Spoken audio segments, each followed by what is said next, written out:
করেন, আপনি আমার যুক্তি মানেন আর না মানেন, বাংলাদেশ সুপার এইটে উঠে গেছে অলরেডি। এটাই সত্য। ভাবতে পারেন বিশ্বকাপের মাঠ তো শুরু, বাংলাদেশ শুধু একটা ম্যাচ খেলেছে, তাও শ্রীলঙ্কার বিরুদ্ধে।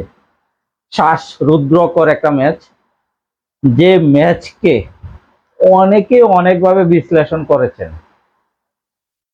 খুদ আইসিসি, ক্রিকেট কাউন্সিল, এই ম্যাচটাকে বিশ্লেষণ করেছেন একটা থ্রিলার গল্প হিসাবে।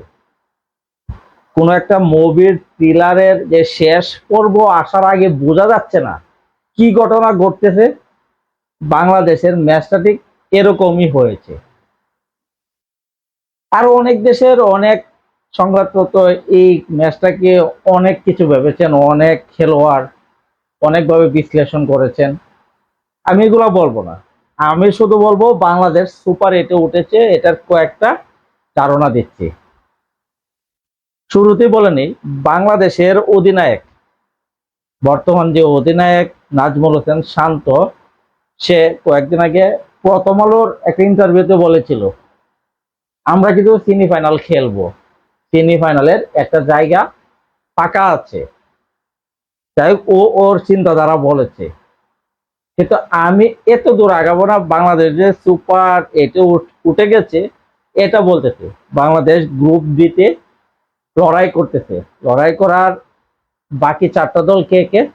শ্রীলঙ্কা, দক্ষিণ আফ্রিকা, নেদারল্যান্ডস এবং নেপাল। শ্রীলঙ্কার সিংহর বাধা তো পেরিয়ে গেছে, সামনে দক্ষিণ আফ্রিকা আছে, নেদারল্যান্ডস আছে, নেপাল আছে। বর্তমানে বাংলাদেশ এই গ্রুপের 2 নম্বর স্থানে আছে। এই গ্রুপের সবচেয়ে শক্তিশালী দল বলা হয় দক্ষিণ আফ্রিকাকে। যে দক্ষিণ আফ্রিকার বিরুদ্ধে পরের ম্যাচটা, এই ম্যাচটাকে নিয়ে বাংলাদেশের অধিনায়ক নাজমুল হোসেন শান্ত বলেছেন আমরা যদি আমাদের সামর্থ্য অনুযায়ী 120% দিতে পারি, ম্যাচটা আমরা জয়লাভ করব। এরপরের যে যে 2 ম্যাচ, ওই 2 ম্যাচটা হলো নেদারল্যান্ডস এবং নেপাল। আমি এই জায়গাতেই বিশ্বাসী যে বাংলাদেশ সুপার এইটে উঠেছে। নেদারল্যান্ডসের বিপক্ষে কিন্তু আমরা এর আগের ওয়ানডে বিশ্বকাপে হেরেছি। তারপরে আমি বিশ্বাসী কি কারণে জানেন? নেদারল্যান্ডস এবং নেপালের বিরুদ্ধে আমরা খেলবো কোথায়? West Indies. যে ওয়েস্ট ইন্ডিজ আসলে স্পিন ট্র্যাকিং, মাঠগুলোতে কম রান হয়, স্পিনাররা বিশেষ সুযোগ সুবিধা হয়। আর আমরা সচরাচর জানি নেদারল্যান্ডস স্পিনে ভালো খেলে না। আমরা যদি দক্ষিণ আফ্রিকার বিরুদ্ধে ম্যাচটা হেরেও যাই, পরে নেদারল্যান্ডসের বিপক্ষে যদি জয়লাভ করি, তাহলে কিন্তু আমরা দ্বিতীয় রাউন্ডে উঠে যাব। আর দ্বিতীয় রাউন্ডে মানে কি সুপার এইট। এটাই আসলে বাংলাদেশের বর্তমান ক্রিকেট পরিস্থিতি। কারণ কি জানেন?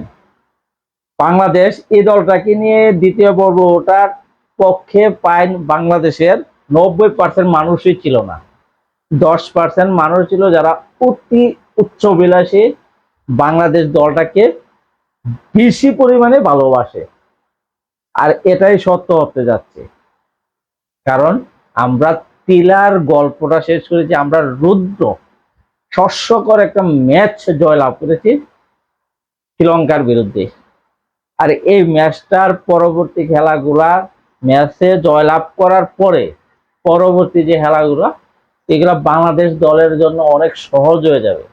কারণ বাংলাদেশ দলের অধিনায়ক নাজমুল হোসেন শান্ত বলেছেন যে এই ম্যাচটা আমাদের জন্য আসলেই অনেক কিছুর বিরুদ্ধে লড়াই করতে হয়েছে। এক মনস্তাত্ত্বিক, এক বাংলাদেশের সাপোর্টারের বিরুদ্ধে আমরা সমস্ত চাপ ওভারকাম করে জয়লাভ করেছি। আর এই চাপটা কখন বোঝা গেছে জানেন? যে বাংলাদেশ মাত্র 125 রানের টার্গেট খেলতে নেমে যে পরিমাণ প্রেসার নিয়ে খেলেছে, বিশেষ করে মনে হয়েছে যে বাংলাদেশের প্লেয়াররা একের পর এক টপার টপ উইকেট চলে যাচ্ছে। তারপরেও তারা এই প্রেসারটাকে জয়লাভ করে ম্যাচটাকে নিজেদের করে নিয়ে এসছে। এই সবসময় যারা ক্রিকেট বুঝত বা প্লেয়াররা, বাংলাদেশ দলের কোচারা একটা কথাই বলে থাকেন যে বাংলাদেশের প্লেয়ারদের স্কিলের সমস্যা নাই, তারা তাদের স্কিল বিশ্বমানের, কিন্তু তারা একটা জায়গায় সবচেয়ে বেশি মার খায়, একটা জায়গায় সবচেয়ে বেশি ধরা খায়, সেটা হলো তারা খেলার চাপটা কম নিতে পারে। তারা সময় উপযোগী এ ধরনের ম্যাচ অনেক বেশি পায় না। এই কারণে বাংলাদেশের খেলাটা পিছিয়ে যাচ্ছে। তবে আমি আশাবাদী মানুষ, আমি আশা রাখবো বাংলাদেশ যেন এই বিশ্বকাপে তাদের বাঘের সত্যিকারের গর্জনটা দিতে পারে। আসসালাম।